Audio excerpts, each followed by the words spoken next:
Hello, broadcasting to you live from the Orion spiral arm of the Milky Way galaxy, the solar system planet Earth, North America, the United States of America, somewhere outside of Cleveland, Ohio, which literally means anywhere but Cleveland, Ohio. So I gave you no information that's useful here. My name is Brian Engelman. Today is Tuesday, November 18th, 2025. And this right here that you have found yourself enjoying is strictly football right here on the new American media, because the old American media has failed you. We're going to take a look back at last week that was Mike Bara went into the belly of the enemy to root for his favorite team. We'll talk about that. My favorite team got a new quarterback, and then his house was robbed at the same exact time, and Myles Garrett looks unbelievable. We're going to talk about all of that and more, breaking down the week that was here on Strictly Football. So let's get it on. Allegedly. Hi, this is Eric Metcalf, and you're watching the Unhappy Hour.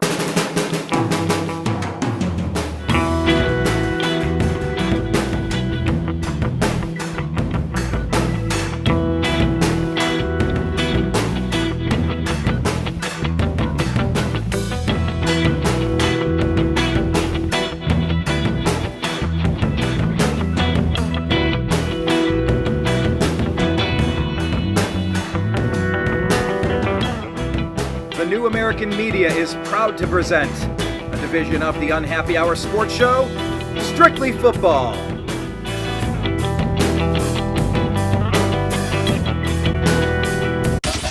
It's the Unhappy Hour. Hello, everybody. Thank you so much for being back here on the program. If you missed the earlier show on the Unhappy Hour, I had special guest Zach Barris.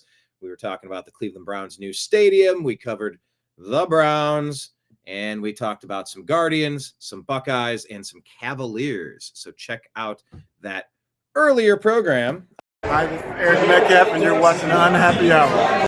That was Nimbus who pressed that intro twice, not myself. Let's go to the crew, Mr. Mike Bara. That's awesome. Hey, Brian, how's it going? Good to be here. Living the dream. What was awesome? That Nimbus hit the intro. Nimbus pushed the button. Yeah, that was great. And I love that when I came back, like you saw his whole hindquarters. No, Yeah, just sort of ghostly there, like a ghost. Exactly. Does Miss Muffy ever get into the control Oh panel? yeah, she pushes buttons all the time. So It's Miss Fluffy Muffy, right? Fluffy Muffy. It's a long story, but she was named by my previous kitty cat, Aurora, through a pet psychic. Because she said if she can come and be born into this family, but she has to have a stupid name and she can't be as pretty as me. So hence was born Miss Fluffy Muffy. Although I think she's beautiful. So. That's awesome. Yes. Jim Mitchell is here. Jim Mitchell in Jigba. How are you, sir? And do you have any animals? I don't know. Do you have any animals that jump on your controls? I do have an animal, but she doesn't jump on my controls. She's a corgi. She's got little itty bitty legs like that. So. There's no jumping, just a little bit of this T-Rex arms. Jim, happy to have you here. Love your Lennon and Mark's shirt. That's fantastic. Man, you, Mr. Mike Bara in Jigba, you were rocking Seattle Mariners on top, the Seahawks in the middle. Don't need to see the rest, but I'll assume it's probably the Kraken. No, I'm pantless. I'm just sitting here in my shorts. Well, that's where you say make a release the Kraken joke. I love a job where I don't have to wear pants. It's my favorite. But wouldn't that be great for like boxers or something? Release the Kraken. You could root for your NHL team. Anyway, I digress. To everybody else out there who would be clamoring for Ez'Ryel Robinson, all apologies. He's a little out of pocket today. He hopes to be back on Thursday for our Look Forward show. All right. Well, I mean, we used to talk about how we did with our projections. We want to hold off on that till Thursday. Yeah, that's a Thursday show. Yeah, I guess we could start with the Cleveland Browns, and then we'll go to the Seahawks. I think that makes sense. When Izzy's here, we could do Browns, Seahawks, then Cowboys, and then go through the rest of the league. But the Cleveland Browns had the lead in most of this game. Let me pull it up on the screen here. Against the old Browns played the new Browns. Bernie Kosar made an impassioned plea, and He's been very active in social media. Have you two been following the journey of Bernie Kosar by chance? Yeah, he's been in the hospital, and that's a shame because he's still a young man, but relatively young man from my perspective. But Yeah, hope he gets well soon. he has needed a liver, and he was able to secure the transplant this week. And that was a big storyline, just kind of running through Cleveland sports at the moment. Of course, Chris McNeil shared, yeah, well, that's fine. I don't know. I'll get to that joke in a minute, but we'll talk about this joke of the game because Bernie said the old Browns playing the new Browns. Browns had it. We were up in this game, and we gave up 13 points in the fourth quarter to drop this one. Yeah. It was all there. It was all ready to go. Couldn't get it done when it counted. Where do we begin? Myles Garrett is having a historic season. They're legitimately talking about him breaking the sacks mark, and I think he could do it. He could definitely do it. Browns defense is giving him a lot to work with, but unfortunately the offense is giving the defense nothing to win with. We saw the changing of the guard. Dillon Gabriel got injured right toward the end of the second quarter. He had a concussion. We didn't even know what was going on. And just when the second half started, Shedeur Sanders was in. The crowd erupted. The crowd rejoiced. But Shedeur looked like a rookie. And the Ravens looked a little bit more like the Ravens of old, where a defense can kind of punish you a bit. Started off, had an early interception. Didn't help matters. But look, Shedeur did take us down into the end zone. Allegedly could have potentially thrown the game-winning touchdown or the game-tying touchdown. It wasn't meant to be. It did not happen. And the Browns lost. So there's a lot of storylines here. Mike, which one was interesting to you? Well, to be honest, I'm not going to have a lot to say about a lot of the games because I've only watched a few condensed replays. I was tracking the games. I did not do a lot of studying, but I will say this about the Browns is they do continue to find new and imaginative ways to lose football games. Yeah. And you're just really bad. They're just really bad. And again, this game and the Seahawks game we're going to talk about in a bit are, I think, proof of my thesis that I seem to be fighting people with is that you got to find a quarterback first. If you don't find the quarterback, you don't have the guy, you're not going anywhere. And at least not going to be serious contenders. And Shedeur, from what I can tell, from what I saw, a little bit of flexing, a little bit of me there, which is exactly why teams, I think, stayed away from him. But I do think he has the physical talent if he can get his head on right. But, look, he's Deion Sanders' kid. It's like if you hire Gene Simmons' kid. I went to the Kiss tribute band again the other night. You know what you're going to get? You're going to get an egomaniac money grubber, right? That's what you're going to get because he's Gene Simmons' kid. Shedeur is Deion's kid. And I do think he's got more upside than Dillon Gabriel, and it's probably they may as well use this as a way to test it out. But boy, to see needing that. So defensively, again, you were ahead. You had the game. You were up, and all you had to do was not give up 13 points in the fourth quarter, and you couldn't do that. So even your defense, which is your strong suit, let you down. And let's say our special teams as well, Jim. I mean, the special teams definitely lost us that first game against the Bengals. It kind of been disappointing all year, but the swirling wind in Cleveland Browns Stadium on Lake Erie shore, it moved one of those punts significantly. The guy on the Ravens tried. I mean, he had to strife sideways. The ball moved so far, he touched it, he missed it. We recovered it at the 5. Couldn't punch it in for a touchdown. And I sort of knew right there. You win games by taking advantage of opportunities and getting 7. You squander opportunities by only getting 3. And it came back to bite us in this one, Jim. Was this as anticipated? Did anything of the game stand out to you? Well, if people followed our broadcast last week, we gave the weather report on this, and it was forecasted to be extremely windy at the game and 55 degrees. I mean, the temperature wasn't substantially bad, but the wind does affect special teams. Oh, yeah. comes to fitting the football through the goalpost. It was a division game. The Browns. The Browns weren't forecasted to actually cover in this game, although they did. And I think all three of us liked the Browns in this game. Yeah. The game opened at 8.5, and it was bet down to 7.5. And if you had 8.5 or 7.5 in the Browns, I mean, you covered the point spread in this game. So you made money by betting this game. I don't know if there were a lot of people that actually, made a straight bet on the Browns, but they may have fitted them into their parlay.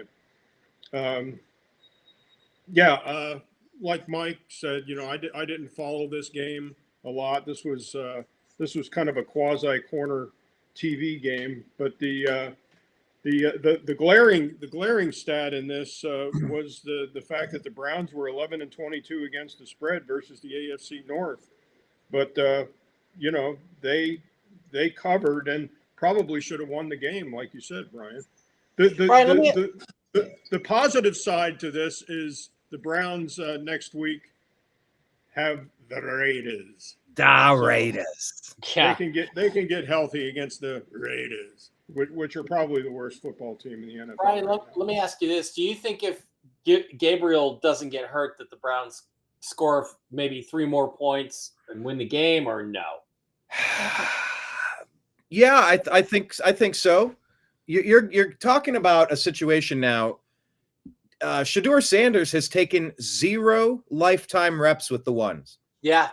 How do you expect him to perform under those circumstances? Yeah. I've read, and I saw it. I'm sorry, it bounced around, and maybe it's in a Facebook group. Maybe I could grab it at some point. I don't have it in front of me, but some people have defended, like, look, when you're the backup to the backup, you don't get reps. When you're the backup, you hardly get reps. But for me, I'm like, the hell are you talking about? Everybody is one play away from needing to jump in. I would give one assistant coach the red jersey every single practice, whatever we're walking through, to keep everyone engaged on the sidelines and paying attention and alert. Every game, you just walk up and you put the red jersey on the starting right guard, on the safety, on the linebacker, on the wide receiver. Boom, we got to call in the backup. Go. Do you know your plays? Are you ready? Just jump in. Keep the team ready like that. Am I the only one that thinks that way? Maybe. But Dylan has taken a lot of reps. Dylan put a couple of points on the board. He hasn't been throwing a ton of interceptions. He hasn't been giving us a lot of electrifying plays. He doesn't really look like an NFL quarterback back there, but he's found a way to get some throwing lanes. And, let's just be honest. His accuracy, yes, he's over 70% accuracy on the season, but like he's missing a lot of opportunities. But he's a young quarterback. He's played a handful of games, like what do we expect? Yes, I do think we would have won if we could have stuck with Dylan Gabriel. That being said, Shedeur got his chance and he made a couple of throws, but he did not play well. It sort of reminds me how Dorian Thompson-Robinson, the quarterback that the Browns drafted, 2 years ago, he was named the starter for the Ravens week and he didn't get any reps either. He didn't know he was going to be the starter. They told him right at the end, hey, you're starting. It's like, what? Kevin Stefanski doesn't appear to have a grasp on what's going on this team. I don't know how many more times I can say, please get a competent head coach in here. I think he's the least competent 2-time coach of the year that you'll ever see. So yeah, to answer your question, I do think we could have, but like I said, with Sanders, he put the ball in some fantastic, tough position throws. He seems to kind of be a gamer that steps up to the moment. The Ravens player dove in, barely got there. That would have been a touchdown to tie the game. So, and we'd be having a totally different conversation had that happened, but it didn't. So, the Browns do have problems, but we also have potentially the GOAT, the greatest of all time pass rusher in Myles Garrett. So I don't know if you guys maybe didn't watch the game or have too much to say about it, but Myles is a man on a mission. He's ready to smash the all-time season, the season record for most sacks in a season, and probably the best that there ever has been. He's still playing at the back end of the peak of his career, and he's probably the healthiest he ever has been. So there are things to look forward to. Carson Schlesinger, linebacker rookie, had another fantastic game. He is the odds-on favorite to be Defensive Player of the Year. We have some building blocks, but we got to get more done on the field, and just settling for 3 really crushed us. Another side storyline, Adam Schefter reports that approximately $200,000 in property was stolen from the home of Cleveland Browns rookie quarterback Shedeur Sanders during a break-in on Sunday, according to police. Our buddy Chris McNeil, who we made a documentary with when he coordinated the perfect winless season parade for the Browns, he replied, Deshaun Watson stole over $230 million while not playing for the Browns on Sunday. But maybe, Jim, let me ask you this one, since you're the law enforcement guy. What do you make of this trend to rob NFL players during game day? Like, this is a growing trend from Joe Burrow to now Shedeur Sanders this week. Yeah, well, it's technically it's a burglary. It's not a robbery. Okay, I don't want to split some with you, but robbery is a crime against person. Burglary is a crime against Burglary. property. Thank you. Right. But this was a trend probably, what was it, the beginning of the season, that professional sports players, especially if they were playing road games, their houses were targeted and hit. But, this is a trend that's probably going to continue across the United States, as long as that this is an active player and he's traveling with the team. Depending on what type of security system they have around their house. And, most municipalities, alarm systems like Simply Safe and stuff like this. The police have a policy not to respond to those type of burglary alarms. They just don't. They don't have the manpower to do it. And usually the private entity who installs the alarm, they'll go by, disable the alarm, they'll check the perimeter, they won't go in the house. And then if there's something suspicious like a window broken or a door kick, they'll notify the police, and then the police will come out and take a report. But a burglary is a property crime, and the police don't actively respond to burglaries. Yeah. Especially in large municipalities. Well, across the Like country, Las Vegas. police don't seem to be responding to a lot of stuff. And when they do, they're just let back out on the streets the same day. But that's another topic. About 8 years ago, the Las Vegas Metropolitan Police Department instituted that policy. They don't respond to burglaries. Goodness, Mike Bara, what say you on that? Because this is a professional sports trend. This is obviously people working with a plan here. This is not just a couple of crumb bums. No, I don't really have anything to say about this. Fair enough. Let me just say this. I shared this on X. This is the GoFundMe support for the family of Bryce Dunlap, the Browns fan who tragically had a brain injury and passed away. And he was the one that was able to provide the life-saving liver transplant for Browns legend Bernie Kosar. So there's a GoFundMe, and that's shared on TNAM Football. At TNAM Football, if anybody wanted to kick in a couple of bucks to help with the funeral expenses and show some love. I'll move off this Browns game with this final thing, but Bernie Kosar, the living legend, anything you guys remember? Because he led the Miami Hurricanes to their first.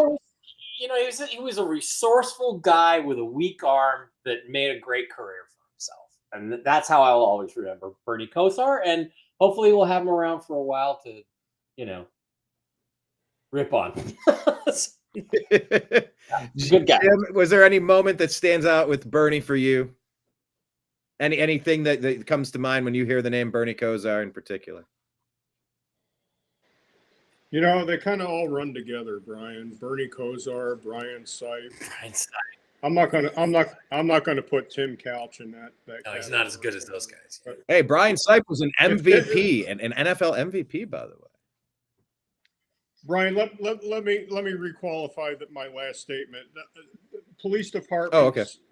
Let me go back. Police departments respond to burglaries. They do. They don't respond to burglary alarms. Oh, so the automated alerts. That's the difference. Right. If there was a burglary and the owner of the home substantiated that there was a break-in and the loss of property, then, you know, the police will come by and they will investigate So that crime.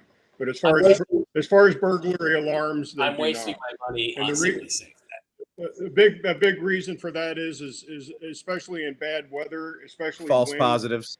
windows and doors rattle, magnets get separated, and there's a lot of homes, especially in my neighborhood, where you'll hear burglary alarms going Yes, off. his neighbors Shannon Sharp and Marshawn Lynch might set off a burglary. So, absolutely. Duly noted. No, I do appreciate the background there.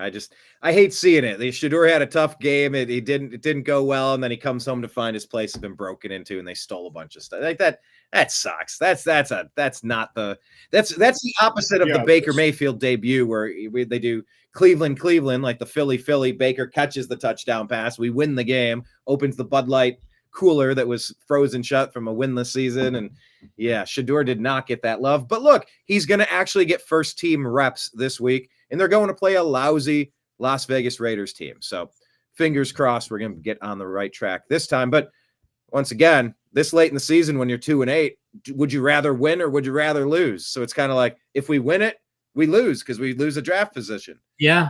But if we lose it, then we lose. So like we're guaranteed to lose this time of year. I'm not one of those under the belief that teams actively try to lose football games. I don't believe that. But you know, Mike has another opinion as far as their help goes. You know, with the referees. Well, you know, that's what Luke I generally don't think the players do that either. But, they do make business decisions late in seasons when it's a loss season. So.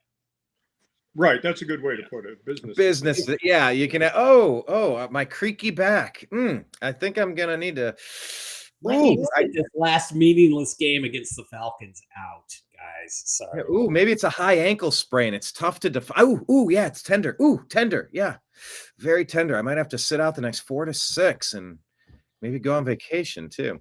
Well, hey, let's go to the Seahawks game. They sort of went on vacation. This was a very close game against a very good Rams team. We can't poo-poo this. We can look at the stats and say, well, Sam Darnold threw 4 interceptions. He's a bum or something. But the Rams are a very good team. Mike, you drove through the snowy Cajon Pass. Sans snowy. Yeah, it's not. Sans snow chains. Yes. I survived somehow. Did it snow there, no, Mike? It did not. It was 64 degrees when we went through on Saturday, and it was 46 degrees when we came back.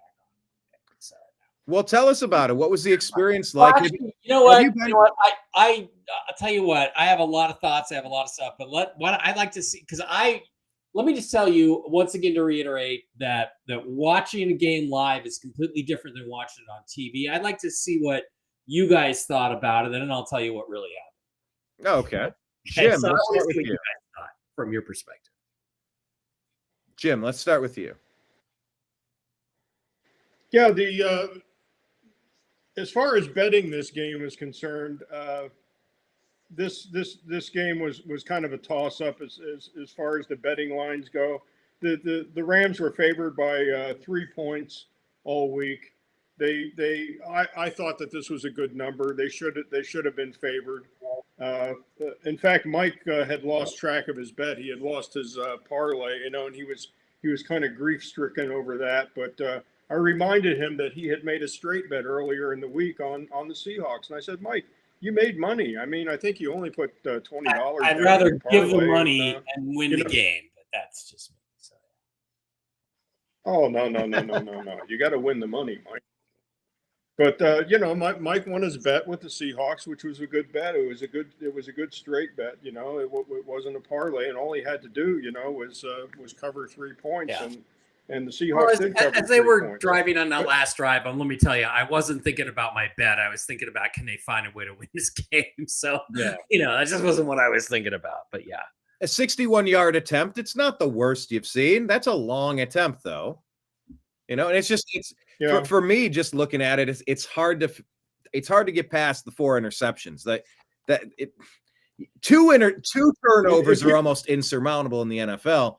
Double that is pretty tough. But look, even all that being said, you guys had a shot. You were down by 2, kicking for 3. It's from 61.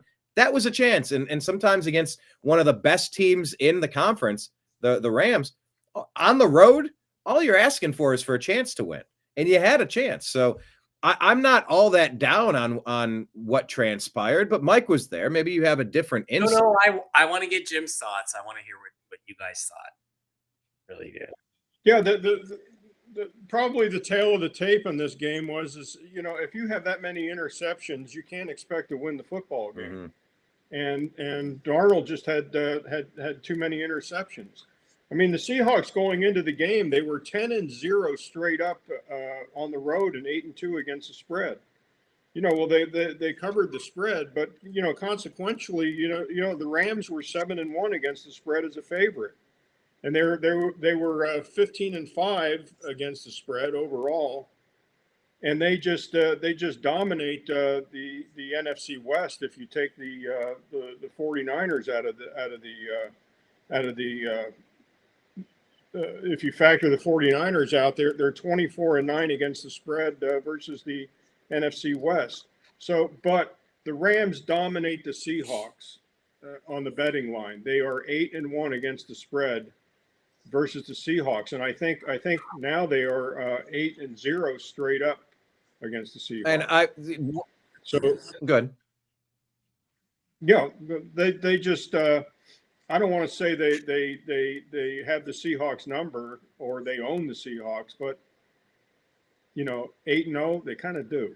The Seahawks have their 10-game road winning streak snapped, and look, the defense of the Seahawks held Stafford for a season low 130 yards.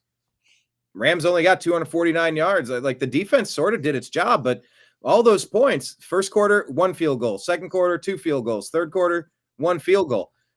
Only touchdown of the game came once in the fourth quarter. It's hard to win when you can't get 7. That was the story of the Browns losing to the Ravens. We had all of our chances and we put up 3 instead of 7. You don't win games that way. You just can't. So those are Jim's thoughts. Those are mine. Now it's time for Mike. We're going to do the drum roll. So I feel like Mike's about ready to go full mode and just rip off the shirt. First of all, it's interesting because when you watch a game on TV, I'm just going to tell you, it is so much brighter than it is in real life. It was dark. It was gloomy inside the stadium. The field was not lit well enough at all. And it's so weird watching it because I'm like, that's not what it looked like when I was there. It looked really different. The other thing it's really fascinating to remind you of is how much slower the game is in real life than it looks on TV.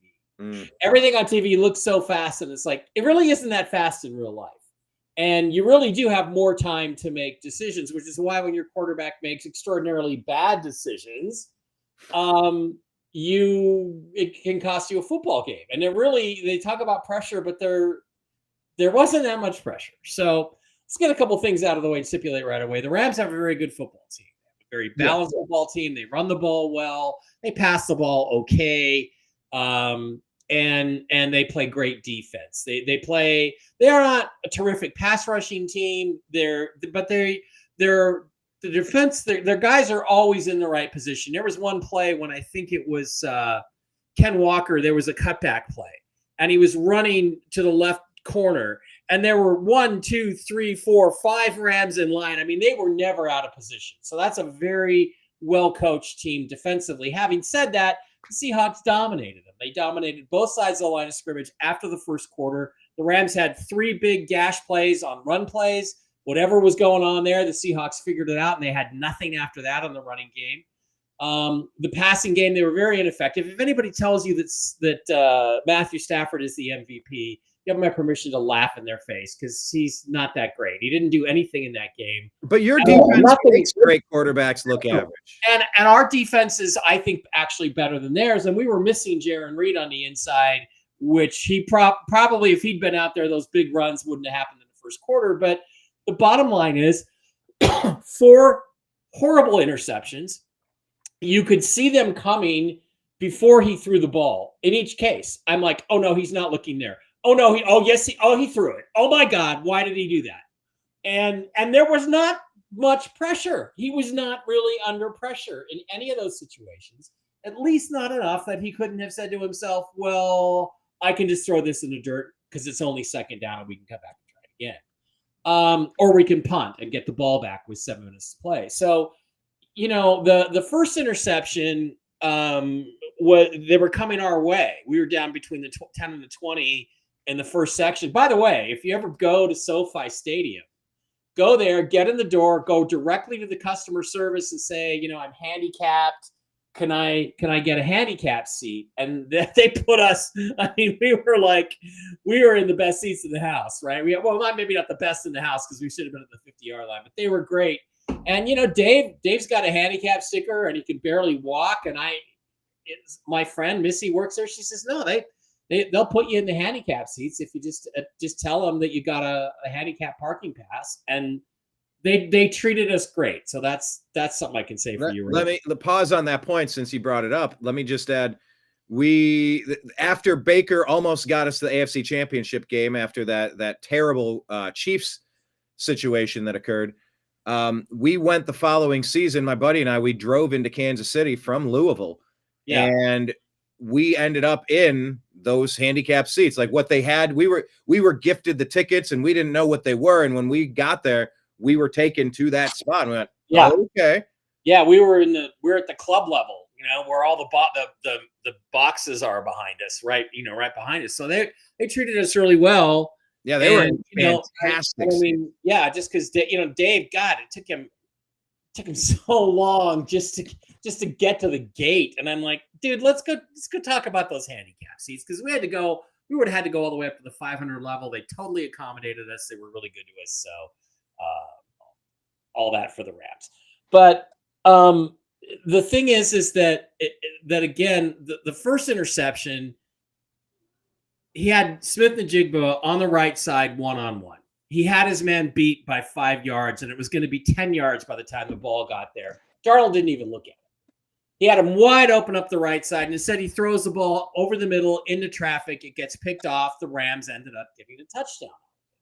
So 14 points we gave up to them on the interceptions for touchdowns. The final score of this game should have been 19-10, 19-7, 19-14, maybe, because you got to assume the Rams are going to be a little more aggressive offensively, if they didn't have the lead, right?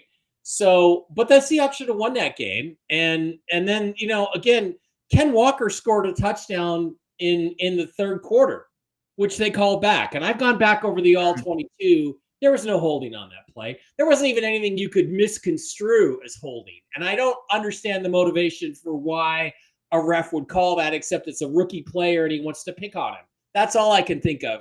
So the Seahawks should have had probably 22 instead of 19 or even 24. Which rookie player was that? It was a tight end. I forget the guy's name. Elijah Arroyo, perhaps? Not Arroyo. It was another tight end, but he's a young or a rookie player. And he got called for holding. And I've gone back over the all 22, and there's literally nothing there. So, but, it happens in games, especially if you're not the glamour team like the Chiefs, where you're going to get called. It was, who's the other tight end? Alani? He didn't catch. No, he's a running back. 88 is the guy's number. Okay. But didn't do anything. And so they got screwed out of the go-ahead touchdown in the third quarter because that should have put them up 16-14. And then they scored later, and that should have put us up, 22, 23-21. So, and that they shouldn't have had the 21 without Sam Darnold. So that you can go through all this stuff. But the thing is, the Rams don't scare me. The Seahawks should have won this game. They, might have been Callerup. Yeah, it was Nick Callerup. But he didn't do anything, and he may not be a rookie. Didn't do anything. He's a rookie out of Minnesota. Again, after the first quarter, we had way more first downs than them, way more third down conversions, way more running yards, way more passing yards. We dominated the final 3 quarters. But because of one ref's call, we didn't get the 14 points that we should have had, which would have won the game for us. And even with that, like you said, they were able to get the ball to try a field goal at least. Yeah. Now, there's other things too, Jim. The play calling was really bad. It was basically the same few plays over and over again, and they were all very short patterns. like on that last drive, Brian, you need to get the ball downfield. You're at the 1 inch line, which, by the way, talk about pure fucking luck. What a lucky that was. Congrats, guy. So you got to throw the ball 15, 20 yards downfield. They're throwing the ball 8 or 9 yards downfield. So they used up way more clock than they should have. They should have had 2 or 3 or 4 more plays. They could have done some better clock management there. They had a pass. They barely got up to about midfield. And with 40 seconds to play, still had a timeout and let another 20 seconds run off. They could have run up, spiked the ball, still had 3 downs. There's just lots of little things. So you take about 5 or 6 little things that if they'd simply done a little bit better or gone the other way, it would have been would have been a win. Also, they were without Torrey Horton. What's his name? Torrey Horton, really good receiver. And so I think the Seahawks were very limited in how the kind of passing game they could execute. Having said all that, if your quarterback doesn't throw the ball away 4 times, and literally they were all just terrible decisions, they win the game. So the second interception to Smith-Njigba, I was telling Dave, look, Njigba's been open up the right-hand side 3 times in the first quarter for what would have been big gains. And yet they kept lining him up on the left side. So they must have seen something in the film that they thought, oh, we can take advantage of him on the left side, but he was really able to take advantage of him on the right side, but they never got the ball to him. So finally, they put him out on the right side after about 8 times lining up on the left side, and Darnold throws the ball, and he's completely covered. It was just a little down and out, and I'm like, that's totally covered, and Darnold throws the ball right in there. I'm like, what are you even doing? Now, the third interception, some people say that Elijah Arroyo should have cut his pattern a little on the inside, which is what Darnold thought he was going to do. And instead he stayed outside, and that led to the pick, blah, blah, blah. Here's the thing. If your quarterback doesn't force it 4 times, you win the game. And the quarterback forced it 4 times. The book on Darnold is he forces the ball in bad situations under pressure in big moments. And I got to say, that narrative was confirmed by the performance on Sunday. It absolutely was. Now, have I completely given up on Sam Darnold? No. But here's the thing. A guy who's got, 8 years in the league now, 7 years in the league now? He should know enough that in a big game like this, you don't take risks with the ball that are unnecessary. And all 4 of his interceptions were unnecessary. Not only did he have better options, he didn't even need to throw the ball at all. He could have taken a sack. He could have thrown the ball away. Lots of options. Well, Mike, do you think Darnold just locks up in big games? Because last year when he played for Minnesota, I mean, he was great all season, the regular season, and then they went to playoffs. They went to the playoffs, and it's just like he vaporized. Yeah. And lost that game. Well, the thing is, in those games, the last regular season game and the game, I think it was Lions and Rams back-to-back weeks, the Vikings had major injuries on the offensive line. I think they lost 2 starters or 3 starters of their starting 5. So he was constantly under pressure. Here's the thing, Jim. He wasn't really under very much pressure on Sunday. All of the mistakes were self-inflicted. So what I think might be happening is that he's now got that in his head. I have to disprove this. I have to do something big. I have to, people say about Baker Mayfield. Colin Cowherd says about Mayfield. Baker gets into trouble when he tries to do too much. He gets into trouble when he starts thinking he's a better athlete than he really is. And it could be the same kind of thing with Sam Darnold, where you just got to not, you're not Mahomes. You're not, I mean, look, just to be blunt here, guys, 36-year-old broken down Russell Wilson, had he been the quarterback on Sunday, the Seahawks would have won. Oh, because he would not have made those stupid mistakes. Maybe that's what you're made 1 or 2 mistakes, but he's not making 4 interception bad mistakes. Well, and maybe that's what you were saying about would Dylan Gabriel have made a difference? Could you have kept that lead and won it? Dylan doesn't. He's had a couple that coulda, woulda, shoulda, but weren't intercepted. He's made a bad decision or 2. Everybody does. But Shador, he comes in, he gets blitzed, he throws it, instant interception, instantly. Yeah. So, and you get that with youth.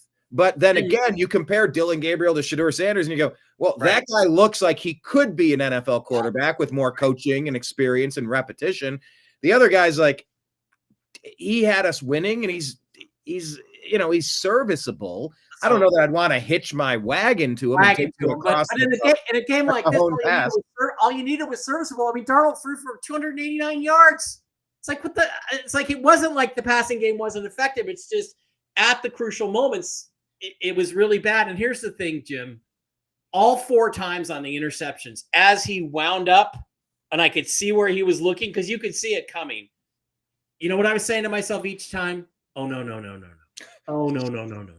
Oh, no. Don't do that. Because there was nowhere to throw the ball where he was trying to throw. Nowhere. And I don't know what his. So this is something. Had he just not thrown those 4 balls, they would have found a way to win the game. And they're just as good as the Rams. They're very evenly matched teams. Our defense, I think, is even a little bit better. So we'll see what happens. I have very high confidence that the Seahawks will beat the Rams the next time we play them up here. But that those streaks will end. They should have ended on Sunday. But something's got to change with Darnold. Now, look, here's what we know is going to happen. He's going to bounce back next week. He's going to have 3 touchdowns, maybe 1 interception. They're going to destroy the Titans on the road. But Jim, it's got to stop. It's got to stop, and only Darnold can stop throwing the ball when he shouldn't throw it. And that was the essence of the game. So you come away optimistic, thinking we should have beat those guys because we outplayed them. But as a Browns fan, I could have said that about the Bengals week 1. We had the Jets, except for 2 punt return and a kick return touchdown. Yeah. We had the Ravens where we wanted them. I mean, you flip 3 wins, we go from 2-8 to 5-5. That's more accurately depicting what I see on our team. We're not trash. Our defense is so good, serviceable, average play should be getting us to 5-5, but it hasn't. It's tough to watch. Jim, final thoughts on this then? No, I think Mike pretty much summed it up. I mean, I think the Seahawks will handle the Rams, when they travel to Seattle. The 12th man. But, they're going to, hopefully they just end up splitting this year. And that would be a moral victory at this point. But, again, it's a shame because it's a game where you had the opportunity. If your quarterback just doesn't make those stupid mistakes, you have the opportunity to take the lead in the division, take control of the NFC, and you're lined up where you should be. Now you're scratching for a wild card. So, well, Rush Fan 1979 says, beat them in the playoffs. Yeah. When it matters. Yeah. Jim, he said, yeah, in the playoffs when it matters. Are you kidding me? No, we're not kidding you. We just hope we can win a game. All right, let's talk about Baker Mayfield. You brought up Baker. Let's jump to that one then. That was the game I was super excited about. I mean, come on, Josh Allen, 6 touchdowns. That's crazy. A little bit of something. Yeah. The Buccaneers got a hell of a performance out of their backup. I mean, they're on to their 3rd running back. I guess Rashad White is back, but no Bucky Irving. Sean White had 106 yards on the ground, 2 touchdowns, and then he also had 2 receptions for 34 yards and a touchdown in the air. But that was not enough to overcome the Buffalo Bill. The game was a little closer than it ended. Buffalo put 13 on in the 4th. But yeah, this is a 1-score game till pretty late, Mike. And the Bills are a better team on this day. I saw snippets of this, and you just got Josh Allen. 6 touchdowns. That's crazy. And he's the best player in the league, in many ways. That may not deserve to be the MVP, but he's the best quarterback in the league for sure. And that's all that happened. Two good teams, 2 heavyweights slugging it out. The home team won. So, or did they? Was that on the road? No, it was at home. So the Bills were at home on that one. So good. That's all I got to say. Good Buffalo game. improves to 7-3, and Buccaneers slip to 6-4. Luckily, the Bucs are in a really bad division. We know that, but we'll get to the injuries with the Falcons, and whatever else is going on in that division. Jim, what did you make of this one? Yeah, this was one of the games that we probably talked about last week. The Bills, not a great team this year. I wouldn't say they're one of the great teams this year, but they are still a solid, good football team. Lost to the Dolphins last week, and good teams usually bounce back and punish the team that they're playing in the current week. The Bills won the game, and they covered the point spread. This game was just Bills all over. It was Bills were 21-7 straight up after a loss. They're 14-1 straight up at home going into this game. 10-3 straight up versus the NFC, and 14-6 versus playoff teams. Yeah, I'm curious to see what happens the rest of the season. Emeka Egbuka was there, but they're missing their top two wide receivers. Obviously, Mike Evans is done for the year, but it would be really nice to get Chris Godwin back in action. I think Mike Evans is done for the NFL. Yeah, he's done but maybe Godwin could be coming back, and Bucky Irving could come back, and they do have their injuries on the line. This is sort of playing out as I expected. Baker just kind of will-powered them to a few come-from-behind wins early. It's balancing out a little bit. They just don't have the extra firepower when they need it, third and fourth quarters. But, anyway, good win for the Bills. That was very needed because, there's a couple of good teams in the AFC as well. Let's talk about one of those teams. Let's talk about the New England Patriots. Obviously, they beat the Jets, but New England's 9-2. I knew we thought maybe they'd be okay, but I didn't think they'd be 9-2, Mike. Is not much of a litmus test against New York, obviously, right. But 9-2 is still 9-2. The record, they are who we thought they were. Again, I didn't get I watched. They had all the games up on Red Zone and the big screens and stuff in the stadium, which was real impressive. And it was funny. I saw a meme, and it was a picture of Tom Brady and Geno Smith, and then a picture of Drake May and Justin Fields, and it said "New Era, same vibe" or something like that. Just how terrible the Jets quarterbacks are compared. And I think again, this came down to Drake May's a lot better quarterback than Justin Fields, and that's all. That seems to be what happened. So May is impressive, and the Patriots have a great record. Indeed. Jim, what did you take away? Yeah, our guy Ramondre Stevenson, I don't believe he played in this game. I think he was still out. He still has a pretty bad toe injury. This game opened at 11.5. It was bet up to 12.5. Probably the biggest point spread of the week in this game. And by the way, your boy Ramondre, I'm glad he's taking a minute because I have been banging my chest as a Buckeye fan. Feed Travion Henderson the ball. He's a home run hitter. 3 touchdowns. He gets the hat trick in this one. 2 on the ground, 1 in the air. Great to see. Love it. Yeah. He's been he's played really well. I think Mike just mentioned it. Justin Fields is benched. He's not going to play this week. So 27-14 division game. I mean, that was a convincing ass whipping by the Patriots. And the Patriots are solid in that good football team category this year so far. I wouldn't say they're great. They're good. They're a solid football team. Yeah, and so Tyrod Taylor is going to get the start this week, yeah? I don't see how they can do anything else. Yeah. Well, a bit of a changing of the guard. You start to see it halfway through the season. I mean, the Browns are on what are we on, our 3rd quarterback now? It happens. Let's go over to the Denver Broncos. Here's another 9-2 AFC team. If we thought the Broncos would be competitive, they'd be good or okay. 9-2, 6-0 at home. Look, they took down the Kansas City Chiefs, who slipped to 5-5, and they're in danger of missing what are they in danger of missing, Jim? They're sort of in danger of missing the playoffs. Playoffs. And I'm not kidding you. You kidding me? Playoffs. They just hope they can win a game at this point, Mike.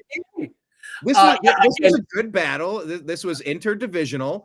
Yeah, they're fighting hard, and the Chiefs are aging. They have all their money tied up in the quarterback. The rest of the team is getting older and slower, and the depth isn't there. This is I obviously didn't get to see this game. It was going on at the same time as the Seahawks game. I've watched the highlights. I continue to say Denver Broncos are the most unimpressive 9-2 team I think I've ever seen.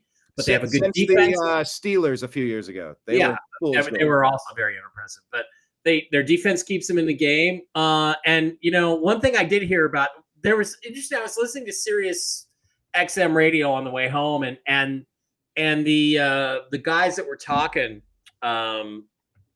Rich Gannon and Bruce Murray, they were talking, and this guy Murray, who's some sort of New York announcer or something, play-by-play guy, he was like, I can't believe it. It's the last drive of the game, and Chris Jones isn't in the game. He's on the sidelines taking a breather, and he says, I feel like the Chiefs have a bad attitude. Like they need some new people that are hungry, because they seem to feel like he was of the opinion that they didn't take the game all that seriously. And another thing that I did hear about this game, which is important, is that Patrick Mahomes once again had another pick six apparently called back. Patrick Mahomes, since he came into the league, leads the league in pick sixes called back on penalties. I think he has 13. And again, the favoritism is there, but it doesn't sound like – I was surprised. I thought the refs were not going to let the Chiefs lose this game, but I didn't see it. So maybe you guys can fill me in on a little more of the action. But that again, that's the Mahomes thing just pisses me off. So good point on bringing that up, because you're always playing the Chiefs and the referees when you play them. I looked this up. It was the 2020 season where the Steelers opened with an impressive 11-0 record through week 12. They look like Super Bowl contenders with a dominant defense, efficient offense. And then they had some injuries and ended up 12-4 as the 3 seed and lost in the wild card round to the Browns. So, maybe they're the least impressive 9-2 team out there, but they are still 9-2. I was rooting for RJ Harvey to give me something, but Jaleel McLaughlin ended up vulturing the touchdown there, hurting my fantasy league. So not a big fan of that, but they did enough to get it done, Jim. And once again, it's on the road in Denver. You talk about the trends with that. Yeah, I don't think this was a bettable game at all. I mean, the trends were kind of 50-50 across the board on this. I did not like the Chiefs in this game. I think the Chiefs are overvalued at this point. And based on what Mike said, they'll probably continue to be overvalued. Mahomes is still looked at as the he's probably the consummate star of the NFL. He's got more commercials on TV than anybody else. He's a very visible person. He's a likable guy. A lot of people call him Kermit the Frog. He talks like Kermit. Because I do talk like Kermit his a little voice. bit. I don't think he sounds like Jim Henson. You got to get the discount double check a little bit. Discount double check. Travis, what's going on with the discount double check? And he runs like a girl too. His thighs rub together. It's a little kid. But other than that, the Broncos are now 11-0 straight up at home. That's the one reason I didn't like this game. I just think the Chiefs are overvalued. Even though it's a division game, the Chiefs are 17-2 straight up versus the Broncos going into this game, and Mahomes is 13-1 straight up versus the Broncos. How could you not like the Chiefs? If it was 2.5, 3, it might have been a tasty bet, but it was 4 all week. I don't like that number 4. Usually, we talked about this last week. If Vegas puts a number 4 on a team, then they're probably telling you that they are going to win the game. But that wasn't the case with this game at all. The Broncos were one of those teams again we talked about last week that had lost. I mean, they came back, won the game, and covered the point spread. So the Broncos were coming off a losing week, and they came back and won. So Broncos, not a great team, but a relatively strong. They're getting it done. Results speak for themselves. What are they? 4 games ahead of the Chiefs now in the yeah, division? 5-5 versus 9-2. I mean, that's significant. You look at the wild card teams coming up. It's like I don't know that the Chiefs are better than any of these teams. I just don't. I think the Ravens are starting to get their act together a little bit, which could be scary. But Bo Nix getting it done. A young quarterback getting the reps, and if you can make the playoffs, if you can get some of that experience, who knows where you can lead with that.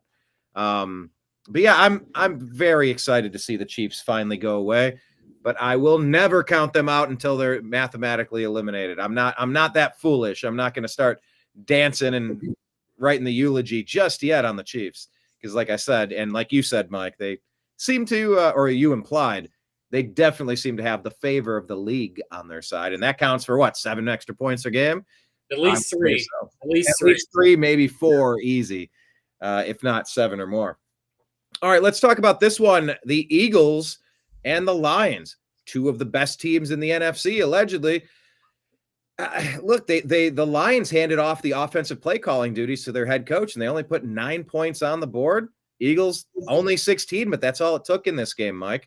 Eagles got it done. I did get back to the hotel in time to watch the last 3 quarters of this game, and I felt like the Lions were going to win this game. I felt like the Eagles are due for a letdown, and they didn't really have it. But it seemed to me, because I couldn't really hear the commentating, that the wind was insane, and that really seemed to have affected the Lions' passing game. It really did, and. I would like to see a rematch without all the extra weather effects and just like in a dome or something. Might have been a different result, but that's all I could tell you from it. It was a competitive, tight game. 2 really good football teams, but I think the wind affected the Lions' passing game a lot more than it affected the Eagles' running game. So that's what it appeared to be to me. I don't know if that's actually correct, because I don't have the game book and I don't know what the weather was. But I'll look for it while we're talking. Actually, does it have it in the recap? Maybe in the game cast. Let me look around. Maybe Jim has it, but it said Lincoln Financial Field, attendance 69,000. It's giving me everything but the temperature. There's a game book that will tell you that. I'm going to go look for that. Gotcha. Jim, Eagles improved to 8-2 on the year. Lions slipped to 6-4. What'd you think? Yeah, I beginning of the week I liked the Eagles, and I had the Eagles winning the game based on the fact Jalen Hurts going into this game was 19-1 straight up as a home favorite.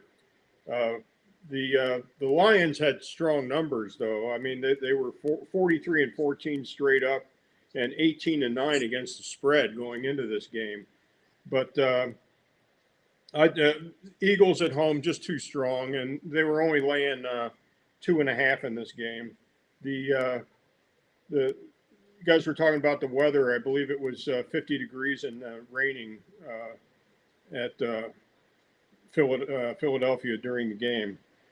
Important note about this: Lane Johnson, offensive lineman, he's going to be out. They forecast 4 weeks. And we talked about this before you activated the show, Brian. Jalen Hurts is 5-9 straight up without Lane Johnson in the game. 5-9 straight up. So you'll probably see some line movement this week coming up as far as the Eagles go. They have. Who are the Eagles playing this week? I don't know, but I just got the weather. It says wind was 15 degrees, wind chill was 38 degrees. So it was a little windy and bitter, but that's all. It's not bad. Yeah. By the way, the Eagles are going to be playing at the Cowboys at the 4:25 game next. Yeah, this game opened. Eagles are favored by 3.5 in that game. Not a lot, given the fact that Dallas has been struggling, but they got to win this week. Struggling. Yes. Well, that is a good point to mention with missing Lane. Injuries start piling up, and they really matter. I mean, God, if it wasn't for Kevin Love and Kyrie Irving both getting severely injured, Kyrie blowing out his kneecap and Kevin having his labrum ripped apart, we would have won that championship in 2015. Didn't happen. Couldn't do it. Stretched it to 6 against the Warriors. Then if they don't get the 2015 win, we win in 16. They never get Kevin Durant. Cavs get the 4 in a row, the 4-peat. It didn't happen, but it was because of injuries, I think. But we played this game. Offensive line injuries are very important in the National Football League, and Vegas knows that when they make the line. Oh, yeah. I mean, offensive linemen are valued higher than wide receivers when figuring a line because they protect the quarterback. Well, that's interesting because the Browns' 2 biggest deficiencies are offensive line and wide receiver. That is without a doubt where the Browns have to address in the draft. Maybe both of our first-round picks need to be an offensive lineman and a wide receiver in whatever position. They're the biggest glaring weaknesses on our team. We could talk about the Cowboys. That was the game. Well, let me go to. I'm trying to find the most. Let's talk about how bad Pete Carroll's teams are. Let's go ahead and talk about that. Do you have your X feed pulled up? Do you want to? You shared some in the group chat. Some of those fun memes. I like it. It looks like Smithers. I've come to coach the Cowboys. Yes, Mr. Burns. Yes. I know that's pretty fun. You could easily swap out who those memes were with Mr. Burns. The Cowboys rolled the Las Vegas Raiders 33-16. Dak Prescott had himself a bit of a game, 4 touchdowns, 25 of 33 on the day. No stupid mistakes. No touchdowns rushing on the day. I did not start Javonte Williams in my league. Didn't hurt me too much. But Pickens, Lamb, Lupke, and Flournoy, I don't even know who those other 2 are. They were the receiving touchdown leaders. But, man, 16 points by the Raiders. Not a lot going. What is going on with Ashton Jeanty? He had 7 yards on 6 carries. Geno Smith doubled him on 14 yards. Pete fucking Carroll, okay? It's Pete Carroll. Pete Carroll cannot find a way to get the ball to his best players. This is the way it's been for the last 10 or 15 years. The good players don't touch the ball. The bad players get it all the time. He rotates guys so that, we got to have a Travis Homer package in the game plan this week. No, we don't. Pete, you just give it to Ashton Jenny, all right? He's incompetent, and his staffs are incompetent. And this is a consistent problem with Pete Carroll, is that he doesn't get the ball to his good players because he's always focused on rotations and all of his philosophies. He sucks. Time to retire, Pete. You and Russ. Well, he might be retired by Tom Brady's on the ownership group now. He's going to have a say. He's going to have, there's Miss Fluffy Muffy. Not on your control panels, but in the show. Yeah. Look at that. Happy to see you. Jim, Cowboys got the win as suspected, but what stood out to you? Well, this was I believe this was one of our lead pipe locks of the week. I think we had 2 games. This was one of them. I was looking to make some money. I didn't pull the trigger on this game to make a straight bet. I won my straight bet this week. We haven't talked about that. That was the other lead pipe lock of the week. But this was the secondary lead pipe lock of the week. I was waiting for the Cowboys. I got greedy. I was waiting for the Cowboys to go to 3. They opened at 3. They closed at 3.5, and they never went back to 3. So the money was still coming in on the Cowboys. Geno Smith, just miserable at home. 6-13-1 against the spread. Now he's 6-14-1. Geno is also he's now 1-6 straight up and against the spread in prime times, whether it be Thursday, Sunday, or Monday night football. He cannot play when the lights are on. Dak Prescott, interesting stat. Dak is now 5-0 straight up and against the spread on Monday Night Football. And I found that stat last night. Important thing, Mike gave me some homework last week. He mentioned it in passing during the show, so I crunched some numbers. Mike made the statement that play on Monday, die on Sunday. Is that what you it's said, win on Mike? Monday, lose on Sunday is a Win on Monday, lose on Sunday. Well, it really doesn't matter if two teams play on Monday night, and I think there were 3 weeks this season where there were 2 Monday night football games each week. I think there were 3 weeks that occurred. Teams that played on Monday Night Football are 10-14 straight up the next week. Because it's a short week to win the game straight up. It's a short week. But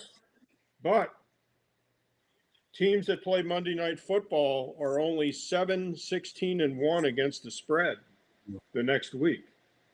So that's a 2-1 deficit if you're betting that team. So I think the Cowboys ended up winning and covering last night, but they've got the Eagles at home on a short week. Don't take them then. This week. Yeah. But what are you going to do? You're going to leave the game alone because Lane Johnson's out.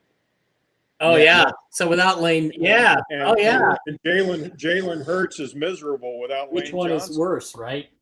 Losing Lane Johnson or the short week? So when we have confusing, contradictory betting trends, you just walk away. You go, it's just a mess. It's a cluster. It's what you call, I do not need the game. There are enough football games to bet. You don't want to force the bet. Because you're trying to find an edge. You don't need to be so like keyed up for your next fix. Become a junkie. Right. Yeah, and Denver's got the week off. The San Diego Chargers got the week off. The Miami Dolphins got the week off, and the Washington Redskins have the week off. So those are the. So you still have 13. You still got 14 games to bet. Gotcha. You don't need this game. You don't need it. Well, plus it's a division game. Well, let's talk about this division game that they both needed to try to catch the ailing Tampa Bay Buccaneers here. Look, I called this one right, but you got some injuries with the Falcons, the Falcons. Michael Penix Jr. might be, I think he's out for the season. Looks like it. Yeah. And he's out. Another major. So the Falcons lose this game and they drop to, sorry, I'm on a different screen here. They drop to 3-7. Panthers are fighting, man. They're up at 6-5. At some point, they are what their record says they are. They get the overtime win, Mike. Yeah. Again, I didn't see much of this game, but I have reviewed it. I mean, Bryce Young, wow, off the charts with the numbers. Sounds like he had a great game. Yeah. Hopefully he's turning the corner for them a little bit. It's going to blow my Kyler Murray for Bryce Young trade scenario in the offseason. Yeah. He starts coming around. But again, it's tough to say. That was the reason Michael Penix might have gone number one in 2024 if he had not had the injury concerns. And now they're rearing their heads again. This is the third time in 5 years he's had a major knee injury. So it looks to me like this is a chronic thing. And he got through. What's he gotten through? Was 16, 18 professional starts, whatever it is. He has a lot of positives about his game, but the one thing you have to be concerned about is the injuries. And it looks like you're not going to be able to consistently rely on him. You hope he can get a string of 2 or 3 years where he doesn't have any more injuries. But, it's kind of like with Sam Darnold, right? The bad play in big games, there's maybe a reason why people think that, and there's a reason why people are concerned about Michael Penix Jr.'s knees, because it looks like it's a problem. Yeah, he's a talented player, and he has ability, but the most important ability is availability. There it is, folks. Jim. This was one of the 2 games that went into overtime this week. This game did go into OT. Yeah. On my game picker, I changed my mind at the last minute on this. I had the Panthers. I didn't put any money on it, but the Panthers have been pretty good on the road this year as compared to last year. Last year they couldn't win a game on the road, and now they've they seem to have found themselves. Just as an example, they are overall they're 4-17-1 straight up on the road, 7-11 against the spread on the road, and they've split with the Falcons in Atlanta going into this game. They were 2-2 straight up against the Falcons, straight up, but they're now 3-2 straight up versus the Falcons. Like I said, this was a high-scoring game. This went way over the total. The total opened at 42.5 and pretty much stayed there. The total in this game was 57 points. So if you had the over in this game, you cashed a ticket.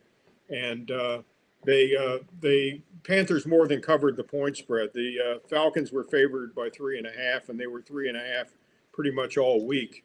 And Panthers covered the point spread with room to spare. I mean, it was, with the point spread and everything, you had 6.5 points. So, they were getting 3.5 into this game, and they won the game by 3. Yeah. So, it's like Mike said, Penix is out. I don't think we'll see him play the rest of the year. Kirk Cousins is gonna play this week. Yep. And, breathing right up the back of the Buccaneers is the Carolina Panthers. I didn't really have that on my bingo board. Panthers. 400 yards for Bryce Young, 4 touchdowns. That's a game. Yeah, regardless of what he was up against, he did it. Not a lot of players this season are putting up 400 yards and 4 touchdowns. Counts for something. Yeah. We thought maybe Caleb Williams was turning the corner, having a pretty decent season. The Bears, hey, they improved to 7-3. I didn't have that on the bingo board, but look, those stats for their quarterback, Caleb Williams, 193 yards, no touchdowns. It was enough to get past the Minnesota J.J. McCarthy's, but yeah, I don't know what type of performance that's going to get you past if it's not just the Vikings, who are making Justin Jefferson's 61 yards receiving very pedestrian. They're looking very mortal with J.J. McCarthy over there. Bears escaped this one, Mike. Yeah, I didn't watch it. I don't have much to say about it. Bears are 7-3, same record as the Hawks. They're good. They did enough to win. The Seahawks lost ugly. The Bears won ugly. Mm-hmm. Give them credit for that. And I just think J.J. McCarthy's not very good.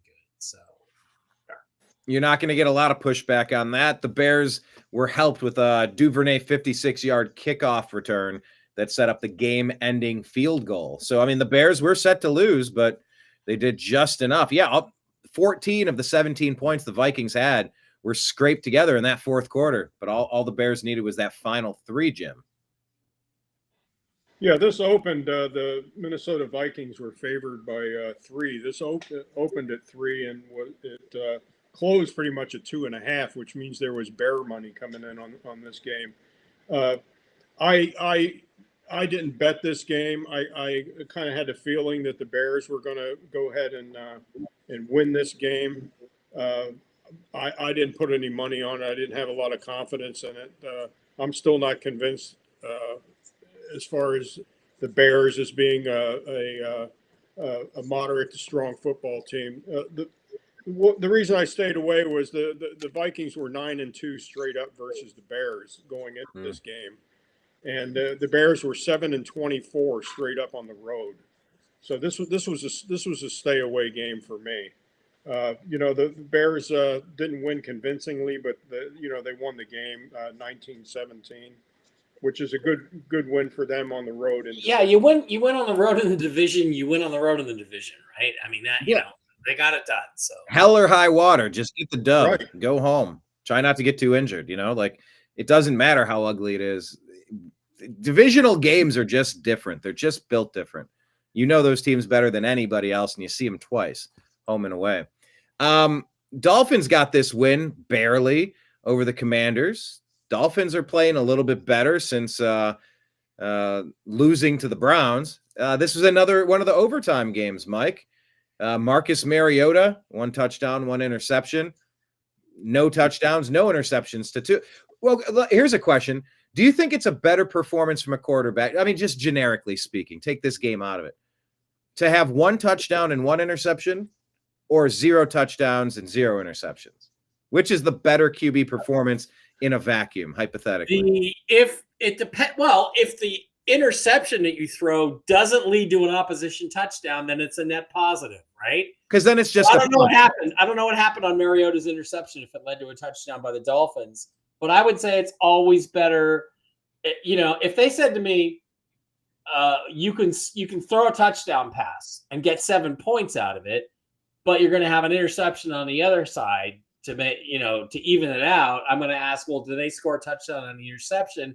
If the answer is no, I'm going to go, I'll take the deal. So that's how I look at it. Yeah, like was it a pick six or not? Yeah. Fair enough. And it depends on what happens.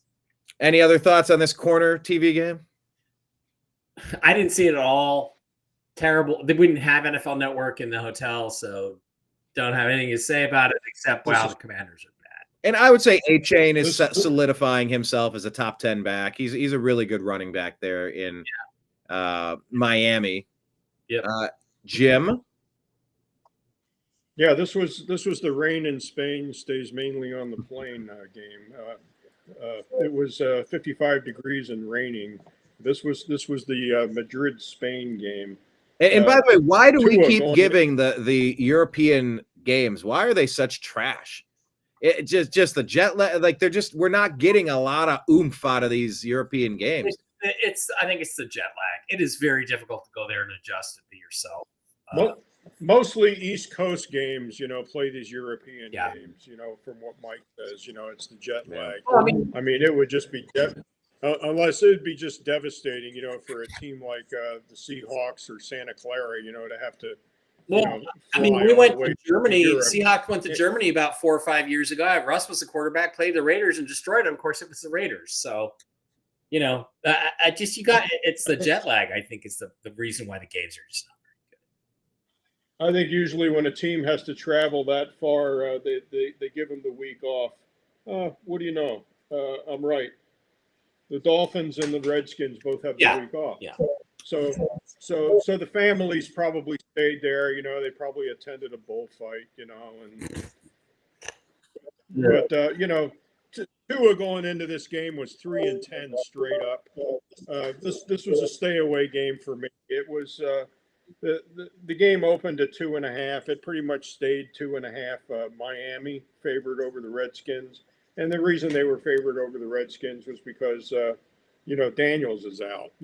He's not playing the game. So they're a totally different football. Do you think we see Daniels the rest of the season, guys? Do you think, if they lose a couple more games here, I don't think I'd bring him back. No, they're, let's see, the Redskins are now 3-8. I don't think you're going to see Daniels the rest of the season. You're going to see, Mariota's probably going to continue to play unless he gets hurt. The Redskins going into this game also were 1-7 against the spread the last 8 road games. So both in this game, both of these teams that qualified as a road game for both teams. So. The recovery timeline, it said several weeks. He wasn't placed on injured reserve, leaving room for midseason return. Earliest possible return around week 13, November 30 versus the Broncos. But full participation in practice is weeks away. So no new updates there, but he's not on IR. They didn't shelf him officially, but who knows? Yeah. I mean, in a lost season at some point, are you tanking? Are you playing to win or just trying to heal up your guy? He's a young quarterback. As good as he started, he's still a young guy that needs repetitions. He needs the on-field experience. But if you're trying to race in NASCAR with 3 good tires, maybe you sit it out. Maybe don't try not to wreck anything else. You're dinged up. Take the L, move along. I still don't think football teams actively tank, for draft picks.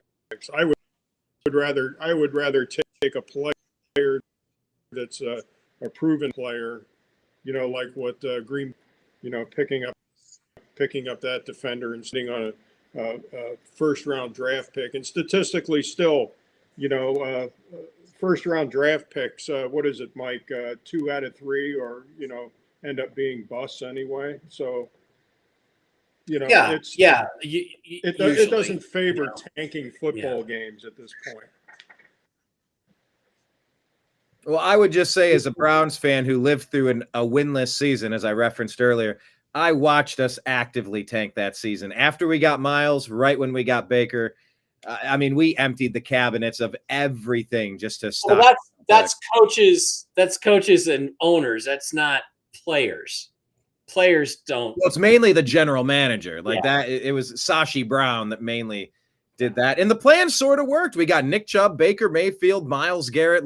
Denzel Ward. We had a nice core. But it takes more than just one season to do that. Then you got to obviously build upon that. Yeah, well, that did a lot of good, Brian. Yeah, I know. We're back to square one and a rebuild again. Houston Texans improved to 5-5, beating the helpless Tennessee Titans, who dropped to 1-9 on the year. Davis Mills gets it done, 274 yards, 1 touchdown, no mistakes.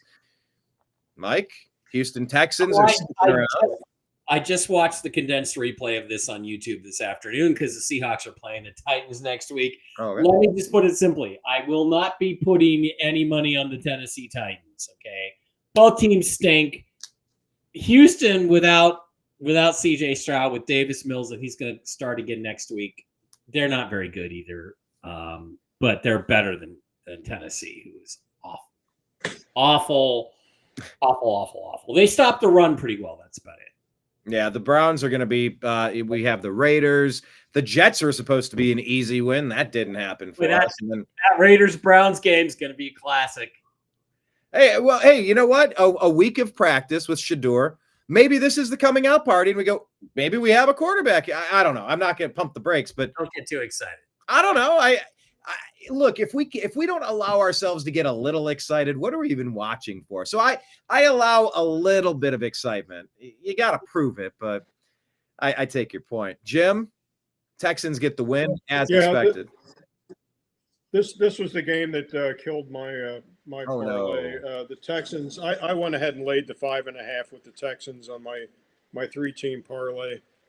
Fortunately, like Mike, I had a protection bet. It wasn't a hedge. It was just one straight bet on a lead pipe lock of the week that got us our money back. And Mike made a profit last week monetarily, but the Texans going into this game, or the Titans going into this game, I should say, were 5-21 against the spread.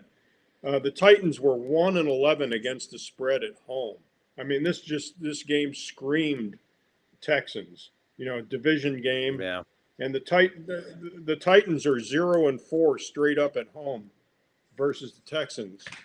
I went ahead and laid the 5.5 in this game.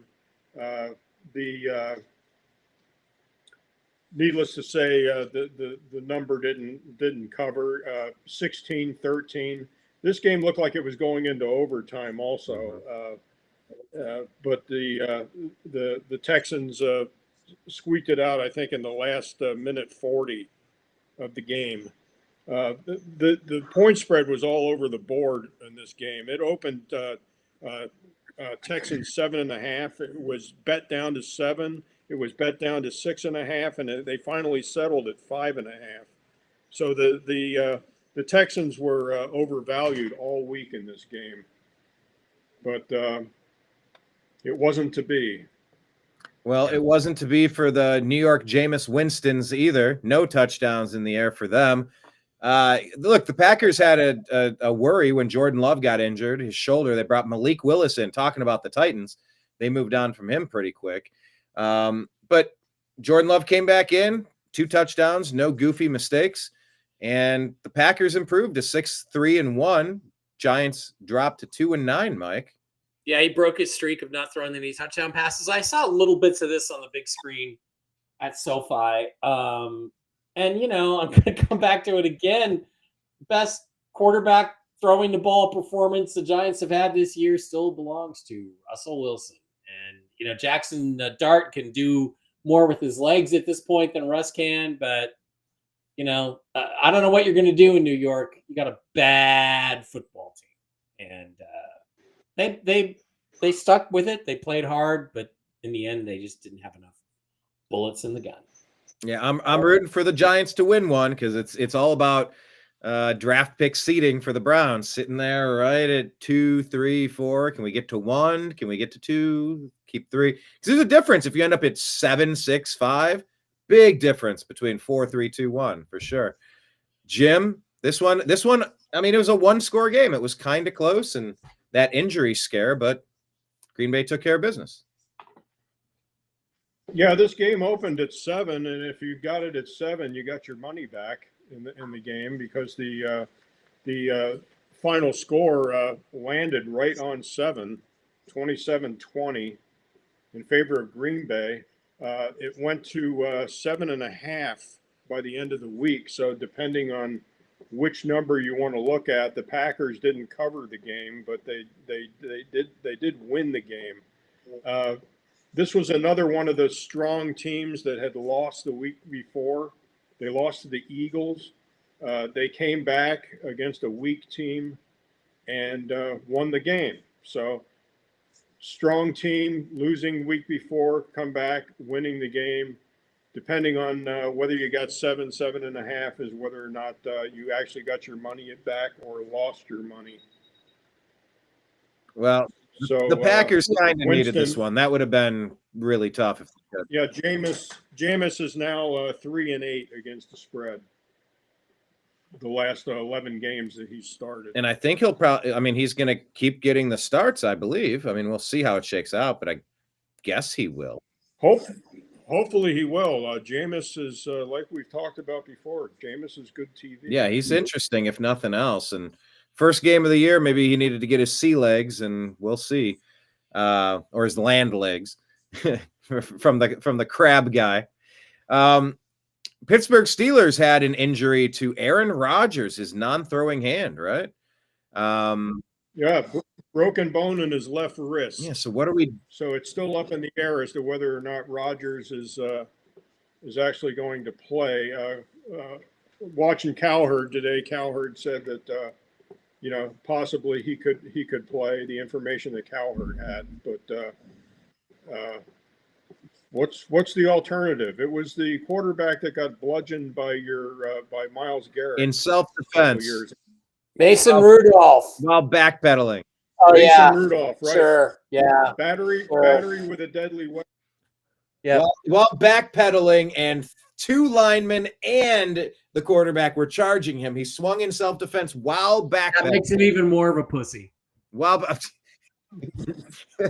I've heard Myles Garrett called a lot of things, but pussy. I would never call him that. Sam, by the way, pussy does not refer to female genitalia. It is short for pusillanimous. Oh, fun fact of the day. You can tune in to hear more about that on Whiskey and Wisdom with Mike Bara and that other guy.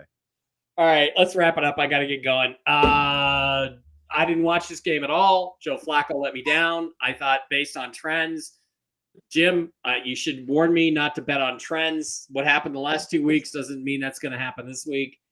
I did not expect the Steelers defense to play as well as they did, and I thought Flacco would put up 24 points, and they put up way less than that. So that burned my. Yeah. By the way, Mike, remember when I said that Steeler defense looked totally different when I You're watched right. it? You're right. I called it. They were flying. Right. Jim, what did you see? Yeah, try to warn Mike on this. Bengals no bueno on the money line. Mike had him on his parlay just to win the game straight up. This game killed his parlay. Bengals 1-5 against the spread after a bye week or after a Thursday night game. 1-5 against the spread. So, needless to say, they did not. How many Caucasian parents you have there, Mike? Okay, 1. I'm pretty white. So I'm like Aryan. I'm like 98%. So pretty white. Yeah, Mike, you're a hybrid. Yeah. So Steelers 12-6 against the spread at home. 13-25 when favored by 4 points or more. Yeah, the Bengals was not the play on this one. They got blown out 34-12. This game opened at 5.5 Steelers. It stayed pretty much 5.5 all week. I would add, and Rodgers got hurt. Yeah, Rodgers hurt. Mason Rudolph. I'm a Will Howard fan. I don't know if he's ready or not. He crushed for the Ohio State Buckeyes, winning that national championship last year.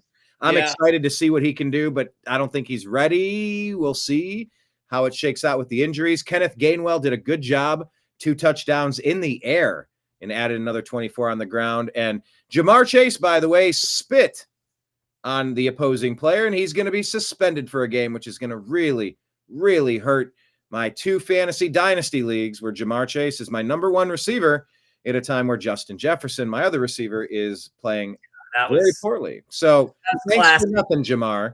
That was classy, Jamar. Yeah, thanks for nothing. Oh, one other thing, Yes, Brian. Steelers, one of those moderate teams. You know, they're up there in the division. Lost the week before to the Chargers.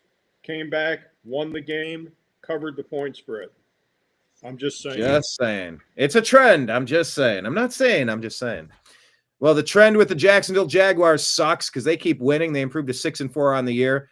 Yeah. Just absolutely steamrolling the 7-4 Chargers is what they dropped to. 35-6, Mike. You've been saying the Chargers are just not that good. Yeah, and I've been surprised by how well they've played in a couple of wins the last couple of weeks. I just think this is who they really are, more who they really are than those 2 big wins. Jekyll and Hyde team, they got their asses kicked, and that's really about all I know about the game. Leading rusher was Justin Herbert with 21 yards. Wow. So that's physical dominance at the line of scrimmage. That's all there is to it. So, and it's also playing from behind. The more behind you are, the less you're going to be running it. So it all just compounds. It gets worse before it gets better. ETN, 2 touchdowns on the ground. Tootin with the touchdown on the. They both rushed 73 yards and 74 respectively. Pretty good performance out of them. Jim. Yeah, Chargers. Not a good football team. I don't think they're good at all. I mean, I agree with Mike. Jaguars 5-1 against the spread as a home dog going into this game. Now 6-1 against the spread as a home dog. Chargers 5-9 straight up versus teams with winning records. And believe it or not, the Jaguars did have a winning record going into this game. Yeah, unfortunately. Another stat. I don't know if you consider the Jaguars a good football team or not. Week before, lost to the Texans 29-36. Jaguars came back, beat the Chargers convincingly, and covered the point spread. So there's another team. And that's all without their Heisman winner, without Travis Hunter, who's done for the year. So, yeah, they're doing something right. They went from the 5th worst team in the league to they're 6-4. They're in a playoff. Well, that proves our point earlier what we talked about, Brian. Offensive lineman more important than wide receiver. Good point. Good comment here from Stan Gracer with the Pittsburgh Steelers. It's time for Rudolph, just in time for the holidays. That's our comment of the day. Well done, Stan. Let's talk about the Niners here. This is the last game we have to reference. 41-22. Brock Purdy, look, 3 touchdowns. No stupid mistakes. They get it done. CMC, 2 touchdowns on the ground. Kittle caught 2, and McCaffrey caught another one. So he had a hat trick as well. What did we learn in this? We know the Cardinals are not good, but the 49ers are getting healthy at the right time, it seems, Mike. Yeah, again, Cardinals have lost the last 2 weeks. I think it is 44-22 to the Seahawks and 41-22 to Santa Clara. They're not very good. Jacoby Brissett is not the answer, but that's about all I got to say about this one. Didn't see a single play, but they're consistent with their not unexpected. Brock Purdy helped the Niners quite a bit because he's better than Mac Jones. Yeah, not by that much, but he is a little bit better. Jim. Yeah, this was Brian. If you run the tape back, this was the lead pipe lock of the week, I believe. Santa Clara against the hapless Tempe Cardinals. 49ers 6-3 straight up versus losing teams. Now 7-3 straight up. This was another one of those good football teams that had lost the week before. The 49ers had lost to the Rams the week before. They come back, destroy the Cardinals, they win the game, and not only that, they cover the point spread.